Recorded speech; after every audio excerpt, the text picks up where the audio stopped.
Ladies and gentlemen, here are some things that didn't age well, okay? Right, so, are you ready? Here's the first one. This is a wonderful business decision that they will never regret ever. Goodbye, Netflix. Hello, Blockbuster. Well, that one aged like milk, didn't it? Oh, dearie, dearie me. They even had an ad campaign, you know what? Okay.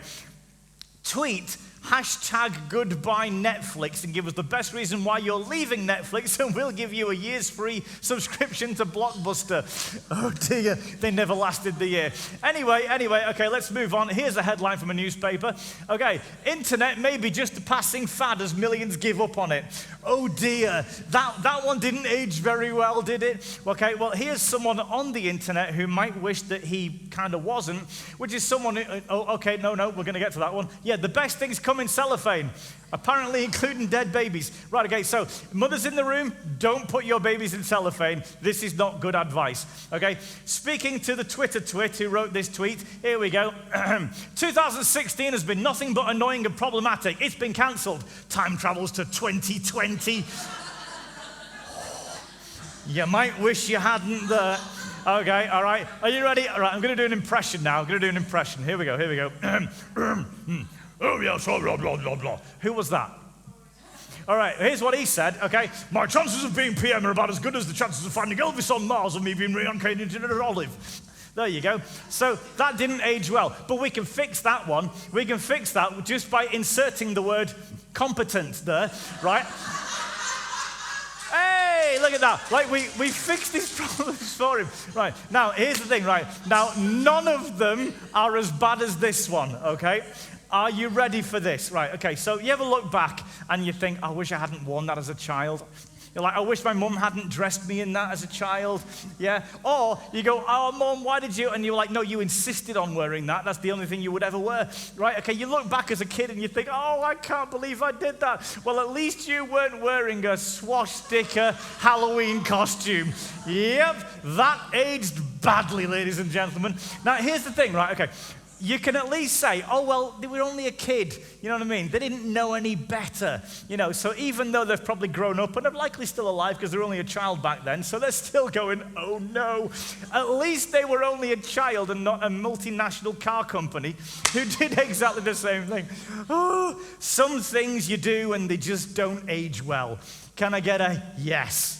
Can I get a hallelujah on that one? Right, okay. Well, how about this one? Did this age well? Here's the phrase. Ready this? I will be married by 50. Okay, well, someone didn't think that's a very clever thing to have said. But look, right, you need context, don't you? Right, who said I will be married by the age of 50? Well, it was this muppet right here, okay? Now then. So, yeah, right, no, but here's the thing, right, you're laughing, but this is going to be really sad, so you're going to feel really guilty in a minute, right? So, I was 45, okay? I had gotten divorced some years later, and I tried several times to, to restart and get, a relationship, and I had some failed relationships. It was not going well. I couldn't afford to live in my own house, because things had gone really badly wrong in so many ways for me. So I had to rent out my house and live in a bedroom in my parents' house at 45 years old, okay? I'm sitting there. I'm glad you're eating popcorn there, Warren. Nice one. I'm glad you're enjoying this story, right? So imagine, okay, my life has kind of stopped and I need to restart it the way a 20-year-old would, but I'm 45. And something in me just said, you know what, I need to set a time on this. I need to say, no, I can't keep going like this forever. There needs to be an end point. And I just decided, I'm determined. By 50, I want it all back. By 50, I want to be married again. I want to be getting on with my life again. Did that phrase age well? Well, here's me also at 50 with my partner in crime that I met the same year. There you go. Now, can you tell what year it is by the masks, I wonder? Yeah, okay, so just to put you in the age bracket right there. Okay, right, so, yeah, this is my partner in crime. This is me at 45, and then this is me at 46. Because I took her for a curry and I said, do you want a little extra spice with that? And she said, yes, hey! And do you know what? Here's the thing. She's not figured out what a mistake she made yet. But it's okay, I'll move on. Right. No, but okay, so that's me. That's me at 46. And then this is me at 47. Hey! Literally stood right here. Okay, the reason we normally have fairy lights up in the room is because they were put up for this wedding. So you're welcome. There you go. Gift that keeps on giving. But there's another one for you. Ah, isn't it nice? Yeah. But it carries on. This is me at 46, okay? But here's me at 47 taking a picture of our new house. See, I'm married and we've got our very own home. 47. I'm not at 50 yet. I'm 3 years away. But then at 48, this happened. Boom! Look at that. Yes. 2 years to spare, and I've got everything. Everything I dreamed of, 2 years to spare. Now, here's the thing. At 45, sitting in your mum's bedroom in her house, right, in your parents' house, surely it's understandable to just go, nope, it's over. Surely it's understandable at that point to just say, do you know what? I can't do that. I can't do that. It's not possible, right? And yet this phrase, I will be married by 50, this aged well.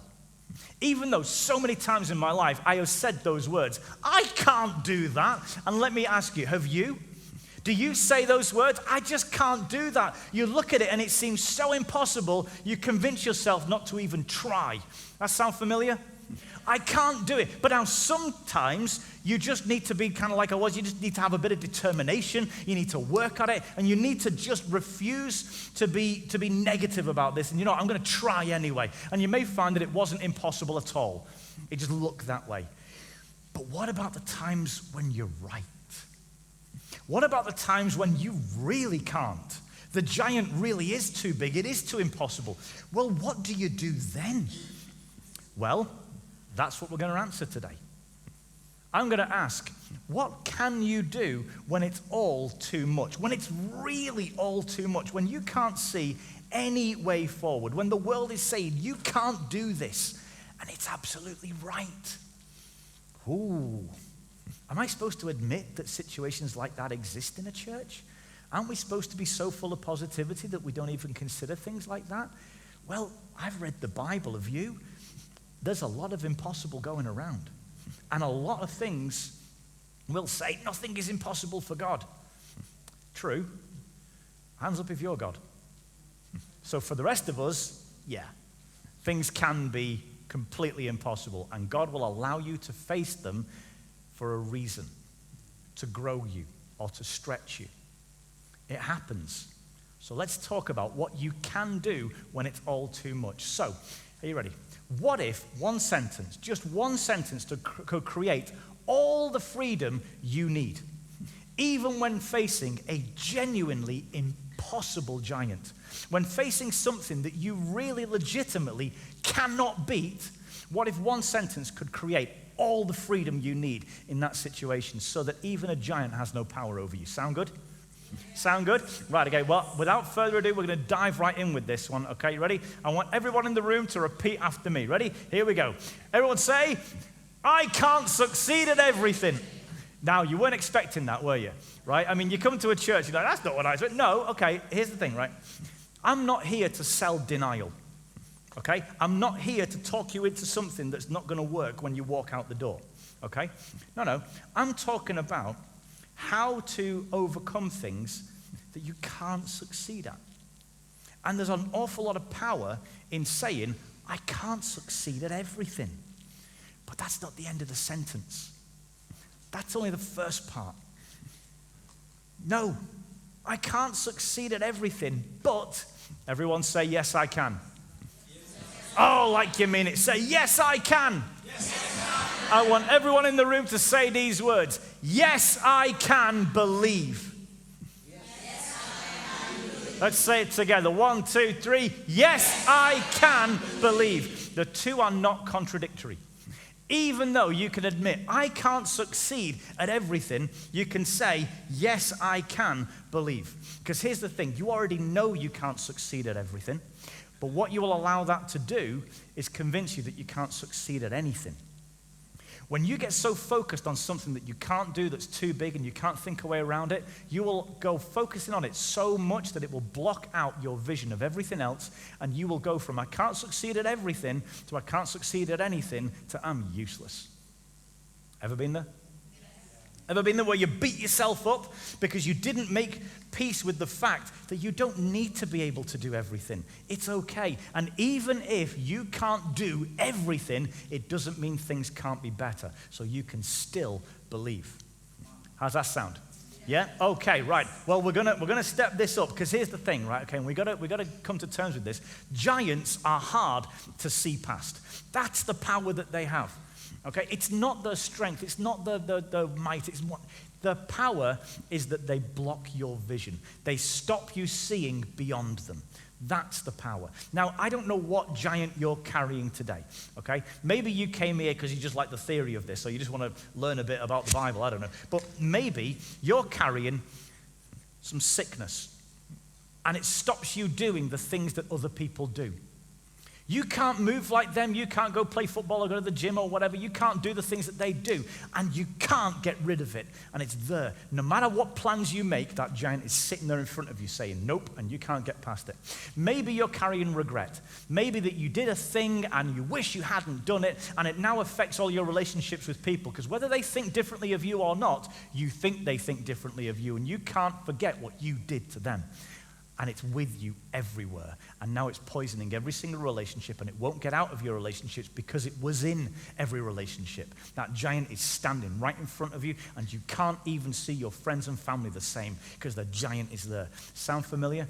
Maybe there's a situation at work where, your whole career depends on the decisions of your new boss who just came in, and for some reason he hates you. And you've got no reason why. I don't know why, but he just doesn't like me. And anything I do, it's not helping. And now my career's over.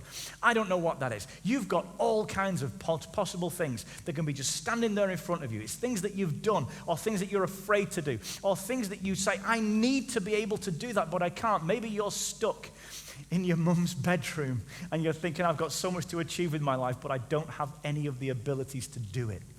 I don't know what it is, but I guarantee whatever it is, you'll recognize it because it's the thing that soaks up your vision and your focus and your attention. And I can't think of what happens after that because I'm obsessed with trying to get past it. Can't get past it, can't believe because I can't see what's beyond it. That's the power of these giants, and it's a terrible thing. So here's what you got to do. You got to do like I did in that bedroom, and you got to believe in better before you can see it. That giant won't step out the way because you're feeling hopeful. It's still there. You've got to accept that, no, I can't move it for now, but I can still believe that the horizon is behind it. Right? Okay, so you got to believe before you can see it. Listen, I was stuck in that bedroom, and I'm like, I have no idea how I'm going to achieve that, but I still believe that I'm going to. You see how powerful belief is? Belief doesn't need evidence. It can work with evidence, great, but it doesn't need it. So, here it is. How to believe in better, even when it's all falling apart. Now, I don't know a lot of people in the room because there's a load of people who I don't recognize, and I'm so glad you're here. Thank you for coming. You're all welcome. If you don't believe what I believe, you're welcome.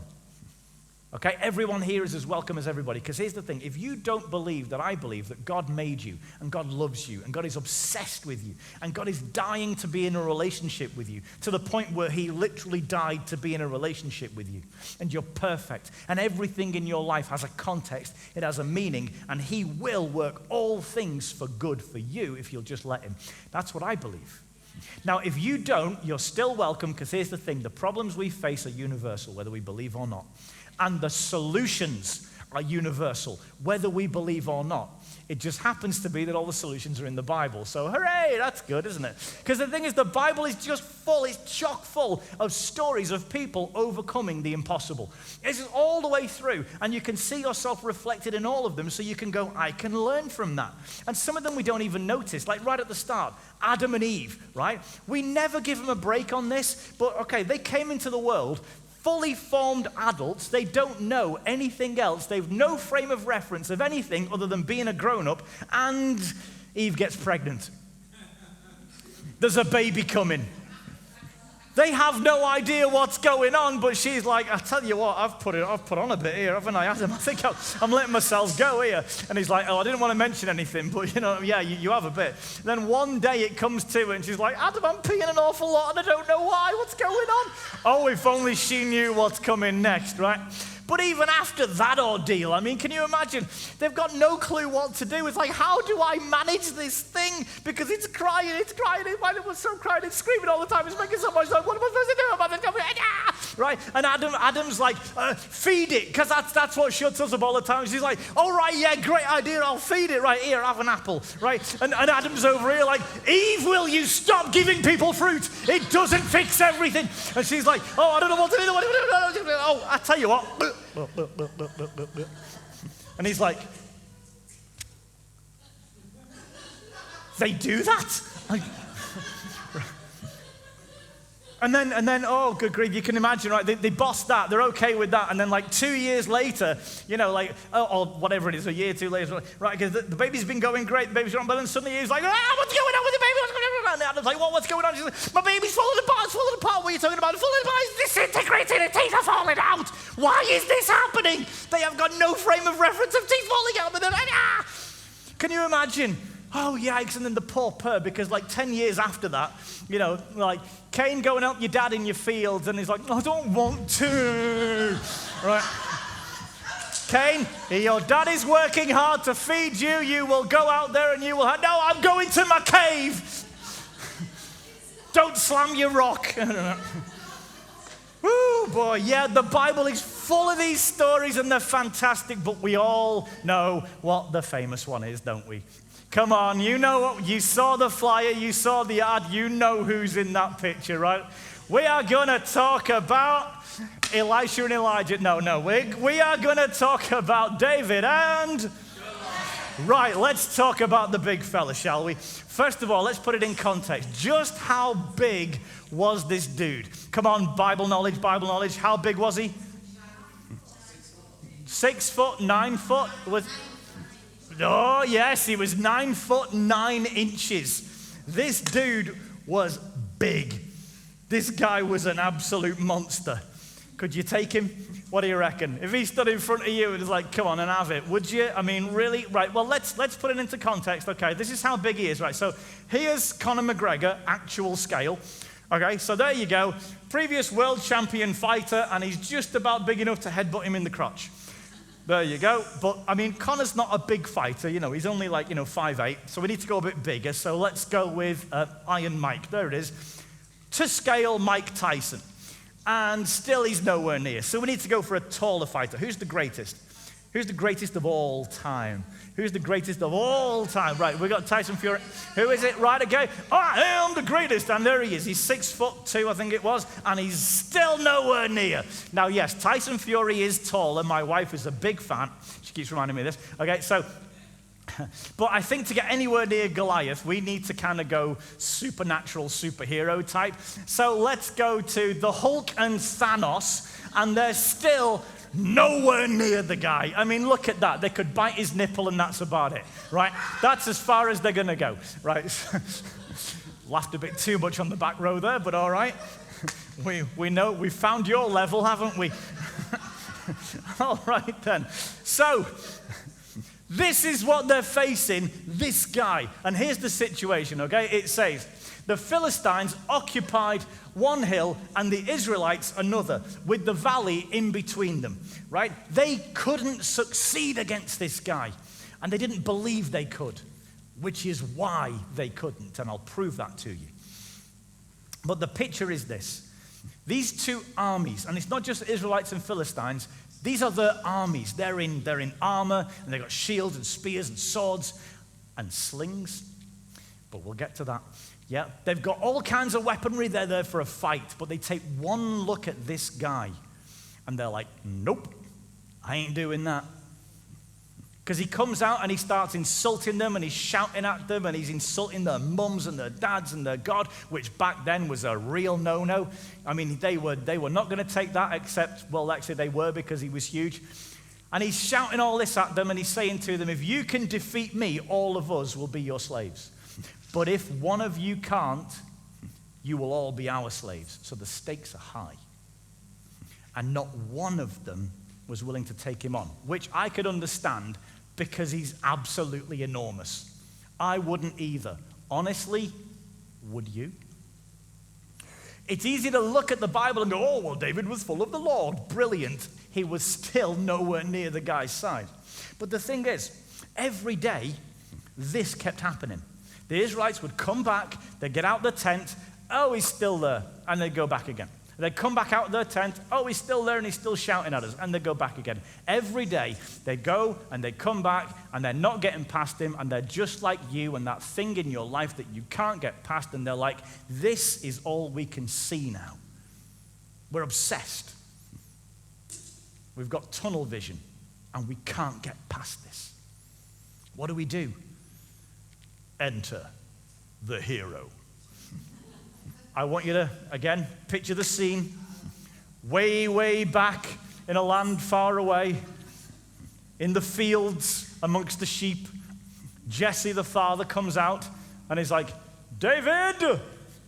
And then you can see, we zoom in from a wide shot all the way in to this muscular young hero in the field doing all the bits, and he turns and he goes, yes, father. I have need of you, my son. And you can hear the hero music as he walks. Da, da, da, da, da, da, da. What dost thou want of me, father? You know. And his father looks at him and he's like, David, my son, your time has come. This is the moment foretold by the ages. I want you to take this roasted grain and these loaves of bread for your brothers and hurry to their camp. Oh, and see how your brothers are and bring back some assurance from them. And he's like, oh, Dad, come on, this is my hero moment. Dude, come on. No, he didn't, because he had no idea what was about to happen. David was the delivery boy, and he was okay with that. David wasn't even with the army because he was a little guy. So he gets sent to deliver a message. How are you? Are you dead? Here's some grains. That's his job. But you know, I feel for him in this because David was a hero inside, but he was being treated like a delivery boy. Does that sound familiar?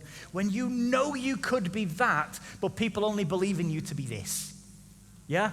When you think, I could do so much more if only I had the opportunity, and the opportunity isn't there because people just won't give it to you. Does that sound familiar? Here's the one that's even worse, where you suddenly get the opportunity and you don't feel you're ready for it, because that's what happened to him. When he arrives, you'll find he has no choice but to get in this fight. He has to do it, but he's just a delivery boy. So which would you rather be?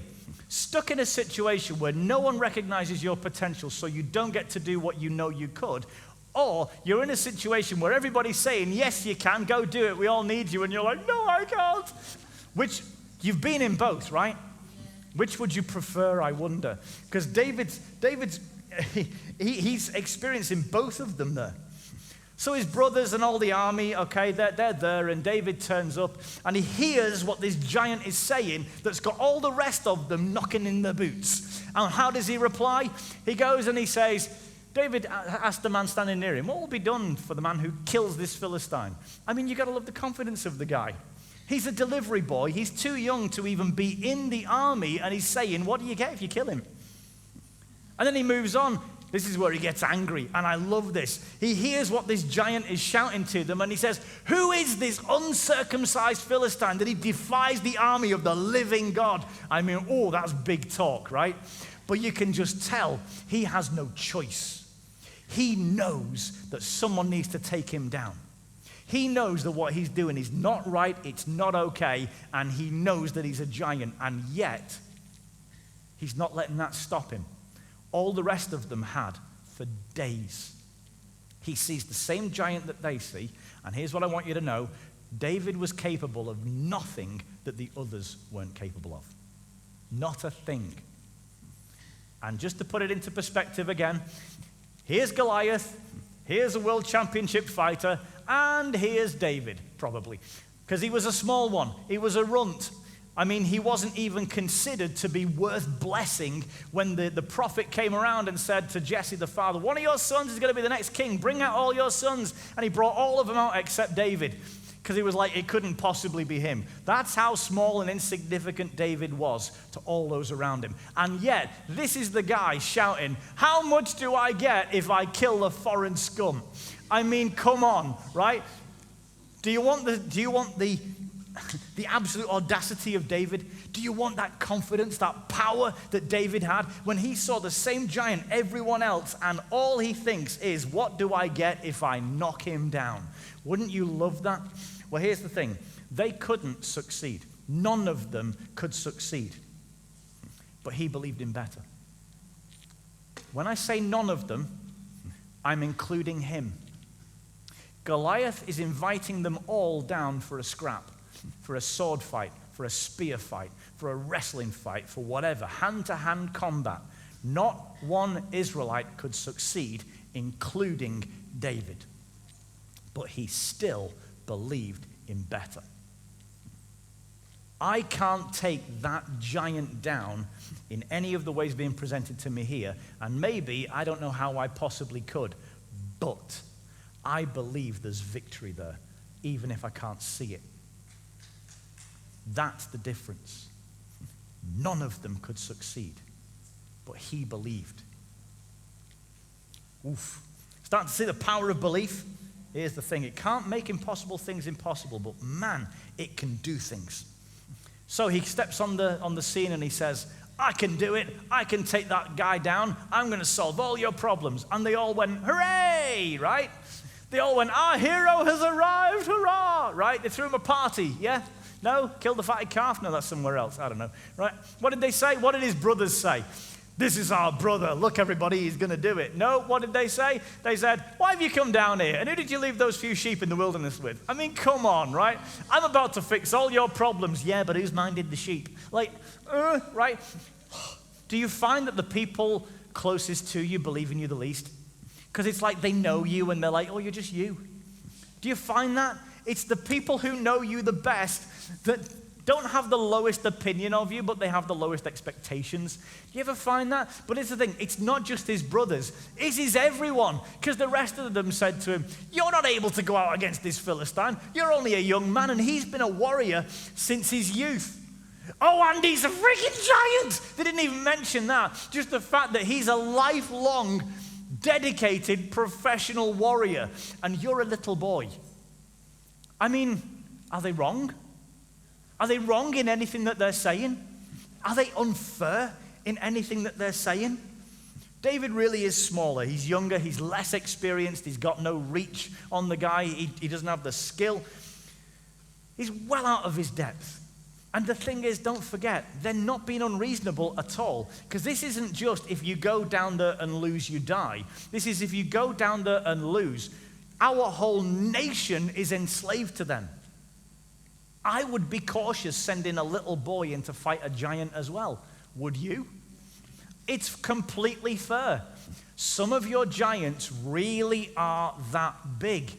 You can't just ignore the bits that are impossible. Sometimes it really is something that you just can't take down with your hands. David's only advantage was, yes, I can.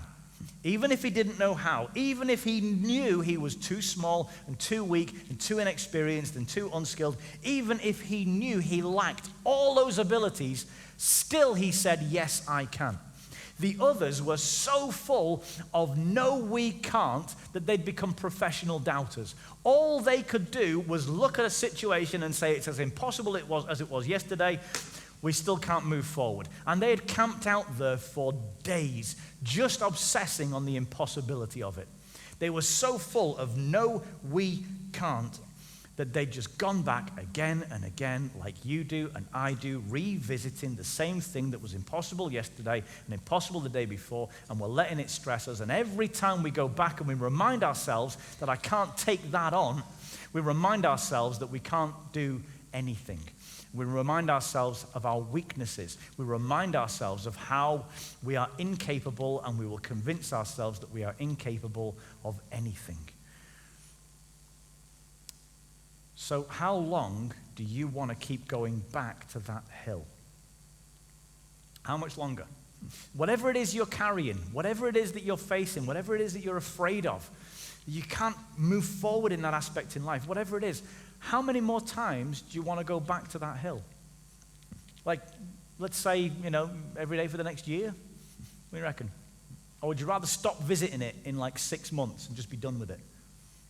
How about a month? Put a time limit on it. Tell yourself, at this point, I'm going to stop revisiting that hill. What do you reckon? When's it going to be? Is it going to be 3 weeks? Is it going to be a week? A day? What if you said, after this moment right now, I'm never going back to that hill? What do you reckon? Make that choice, make that decision, make that determination. Whatever that is, I know how scary it is. I know how difficult it is. I'm just not going to go back and keep staring at it any longer. I've done that. I'm going to do something else. Let me ask you a question. Because they were so full of no, we can't. They were looking at the same thing he was, and they'd been saying for so long, we can't do that. They were convincing him of reasons why he couldn't. They were trying to talk him out of being the solution. So let's take a lesson from that and ask a question. Do you let your peers dictate what you believe you can do? Be honest. Do you let the people around you talk you into believing what you can do? Do you let the voices whispering in your ear make you doubt yourself? Because here's the thing. What other people believe about you, it can't change your abilities, but it can change your opinion. And here's the thing. If others believe you can't, well, that sucks. But if you believe you can't, you can't. And others not believing in you can talk you into not believing in you. David didn't allow that to happen. This wasn't the last time they'd said something to him that was discouraging. He ignored all of it, went his own way. He didn't listen to his peers. So do you let your peers dictate what you believe you can do? Or is it the people around you? I wonder, who's really holding you on that hill? Is it you, or what you believe you can do and what you doubt you can do? Or is it others talking you into just revisiting how impossible it is so you won't try one more time? Let me ask another question. Who doubts your potential more, you or the people around you? Now then, here's the thing. Notice the word potential. That's the key. Because that's not the same thing as abilities. We always focus on the things that we lack. David had the potential to beat this giant. We know he did because he beat him. So he always had the potential to beat the giant, even though he lacked most of the abilities to do it. And in how they were looking at the situation, a sword fight or a spear fight or a wrestling match or whatever, he lacked all of the abilities to do it, but he still had the potential to beat him. Are you seeing that? He always had the potential, even though no one else could see it, because no one had thought of doing what he was going to do. So as far as they're concerned, as far as they can see, he is unable in every way that we can see. Yes. But your potential goes outside of what you can see. And your potential goes outside of what you yourself can do. Potential is limitless. Abilities are limited. Folks, it's so easy and tempting to focus on the abilities that are not enough. But ability is not potential. He was always going to be able to beat this giant. Always. Because he always had the potential. He just didn't have the abilities. Well, he did, but it was one that no one was considering. And you know what? If you believe you can't, you won't even look for those. If you believe I can't take him in a sword fight, I can't take him in a spear battle, I can't take him in a wrestling match, can't take him one-to-one, then you won't even consider all the things that you can do. Remember, David wasn't capable of doing anything that the others weren't, but the others were focused on what they lacked in ability. David believed, and that unlocked all the potential that the rest of them were blind to. So you always have potential, even if you're lacking abilities, as long as you believe you do. because belief dictates all. Again, if others believe you can't, it's painful, it's hurtful. But if you believe you can't, you can't. Belief dictates all, but only yours. Belief shifts the giant you can't to one side and shifts your focus onto what you can do. Belief is what makes you say, even though everything in me is telling me I can't do that, I'm still going to believe I can, even though I can't see it yet. And because of that, belief will carry you past the can't. But even though belief shifts your focus from what you can't do onto what you can, I got to throw this in there, belief isn't enough. Now, I know that's sacrilege in a church because we like to just convince ourselves that belief is enough. Great, okay. But you'll find very often that things in the Bible didn't go the way the Bible characters thought they were going to go. And even if they believed really, really hard, it's going to go this way, it's going to go this way, it's going to go this way, you'll find that in your life, God gets a vote. And he doesn't always tell you the plan. But it will always work out better than your plan would have. Right, so if you don't believe what I believe, you're still welcome here. But if you heard all of the yeses in the room, then you know that this hasn't just happened to me. Right? Yeah. But here's the thing. You can believe yourself into a lot of trouble. Right? I often say this, when sometimes that phrase, everything happens for a reason. Sometimes the reason is you're an idiot and you didn't listen. Right? Sometimes the reason is you got a Bible right there, but you never picked it up. Right? Sometimes the reason is God said, don't do the thing. And you say, I want to do the thing. God says, don't do the thing. I want to do the thing. God says, don't do the thing. I'm going to do the thing. Don't do the thing. I did the thing and it went wrong. Why did you do the thing? I don't know, but I did the thing. Does that sound familiar? Yeah, okay. Listen, you can believe yourself into an awful lot of trouble. Belief itself is not enough. Sorry, folks, but it's not. Without belief, you have nothing. But belief by itself, well, like I say, you can believe yourself into a lot of trouble, and we all know someone who did, right? And it was you. Let's face it. We're okay with this. I mean, feel free to try, flapping your arms and believe you can fly. I'll grab the popcorn and watch you, right? But here's the thing, right? The Wright brothers believed they could fly. But what they didn't do was look at a bird and think, I'm going to believe really hard that I can do what the bird does. They didn't do that, right? And what they didn't do was focus on all the abilities that the bird has that they don't. They didn't start gluing feathers to their arms and trying to work out and get a beak. They didn't, right? They didn't try to figure out all the abilities that they didn't have. They lacked all of the abilities of a bird, but they had the potential to create a plane, and we're all very, very glad that they did, right? Ability is not potential. Belief alone is great, but by itself, it's not enough. You've got to put a sound mind in there as well. And that's what David had. He had a sound mind to look for a solution, but unlike all the others, he would allow himself to look for a solution by believing he had the potential. If you don't believe you have the potential, you won't even look. And that's the power of the giant, to convince you, don't even try. I'm too big. There is no way past this. You can't see the horizon because I'm stood in front of it. Why are you even looking? That's the power of the giant. You'll notice at this point, all the Israelites are there on the hill, knees knocking, going nowhere.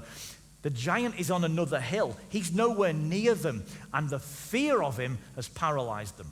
He hasn't touched them, but the fear of him has paralyzed them. And that's what you're facing. Long before you get to your giant, the impossibility is getting past the fear of it. And it's the one thing that David didn't suffer from because he believed. So belief shifts that giant fear to the side long enough for you to see the possibilities. Belief lets you see the possibilities that despair blinds you to. So, we're only going ankle deep this week because this is a big subject. But the first thing I want to do is I want to just make sure that even standing before a giant that really is way beyond you, and positivity is not going to do it, Thinking a bit is not going to do it. It's genuinely there. It's genuinely not going anywhere. And you genuinely can't change the situation without beating this giant. But it will not be beat. I'm talking even in those situations, would you like to be free of its power over you? 3 people would. Would you like to be free of its... 3 people, right? Would you like to be free of its power over you? Right, well, I asked right at the start, what if one sentence could create all the freedom you need? It doesn't mean you can punch a giant to the ground. It doesn't mean you can blink your eyes a few times and it's not as big as you thought. No, I'm not saying that. Even in the midst of one that is genuinely impossible, one sentence can free you from dread and defeat. One sentence can free you from fear and pain and from despair and paralysis, because that's what the fear does to you. Right? Stops you dead. I'm not even going to try. Well, you can get rid of that by just making peace with something. Everyone say, no, I can't. Say, no, I can't. I want you to make peace with this. I can't succeed at everything. Say that. I can't succeed at everything. Make peace with that. You weren't created to succeed at everything. If you could, why do you need God? You're finite, you're small, like me and everyone around us. We've got a great big God, but we're not that great big people, and that's okay. Make peace with the fact that you can't do everything and then move on. Don't be stuck on that hill focusing on what you can't do anymore, because otherwise you're going to get stuck like the Israelites did, like I could have in the if-only game. Oh, if only, right? If only he wasn't so big, he is. If only I was better with a sword, you're not. If only I wasn't suffering with depression, you are. If only I hadn't hurt them and carrying all that guilt and pain, you are. If only I didn't have all these personality issues that makes it so difficult to have a conversation with me, you do. If only I was 20 years younger and I could start my search for a wife all over again, I couldn't. If only I could afford my own house so that I'll be more attractive to the ladies, I couldn't. I had to make peace with the fact that there are some things that I just don't have going for me. I had to say, I can't do that. I'm okay with it. What can I do? You got to make peace with what you can't do before you start looking for what you can. You can't succeed at everything. Make peace with that. But remember, that's not the end of the sentence. I can't succeed at everything, but everyone say, yes, I can. Yes, I can. Everyone say these words. Yes, I can believe. I can't succeed at everything, but I'll believe anyway. I can't see a way past it. I'll believe anyway. I can't afford it, but I'll believe anyway. I can't fix that relationship. They're in it as well, and they say no, and I can't force someone to be okay with me. I can't do it, but I'll believe anyway. You've got to remember that these two are not contradictory. I can't flap my arms and fly out the door, but I can go to an airport. It's okay. I can't succeed at everything, and I'm at total peace with that. So I can still believe in better. This is not going to get rid of your giant. It's a 4-week series, and we're in week 1. Hang on. Hold on to your pants, all right? But what this will do, this lets you take a lesson from David.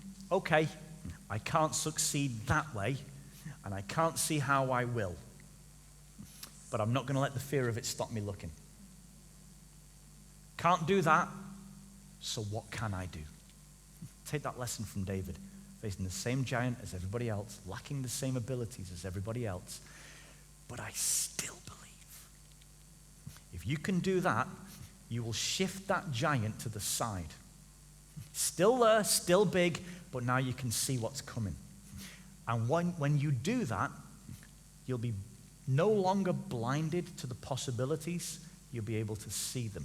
You'll be free to start searching for them. You'll be free. Your mind will be free and your heart will be free to start finding the way forward that I guarantee God has provided for you.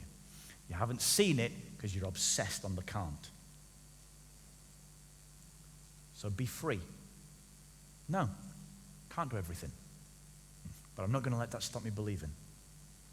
And you do that, you will see there's a way forward. And I'm going to give you 3 more steps on how to move forward. I've given you the freedom to be able to do it and to no longer be stuck in place. So now we're going to talk about 3 things that you can do to either shrink that giant down to size or move it so far out of the way that it just doesn't matter anymore. 3 keys, 3 steps that you can take to put the power in you to overcome any giant, even those that are genuinely beyond you. Even they have no power over you. 3 keys, 3 steps.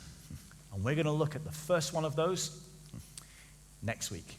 And I hope you're going to join us for that. We'll be here all night. You kidding me? Right, okay. So, guys, listen. Come back next week, okay, and bring someone, because we're only ankle deep. And if you've heard me preach before, we're going to go knee deep next time, and then we're going to go right in, okay? So this is going to get deeper. I hope you're going to come with us for the journey. Please bring someone with you, because this is stuff that's going to practically help people, and we would love to practically help people to get past the hardest things that they're facing. If we can provide that freedom for people, we'll be so happy. So if you can, bring some people with you next week. But for now, let's pray. What do you say?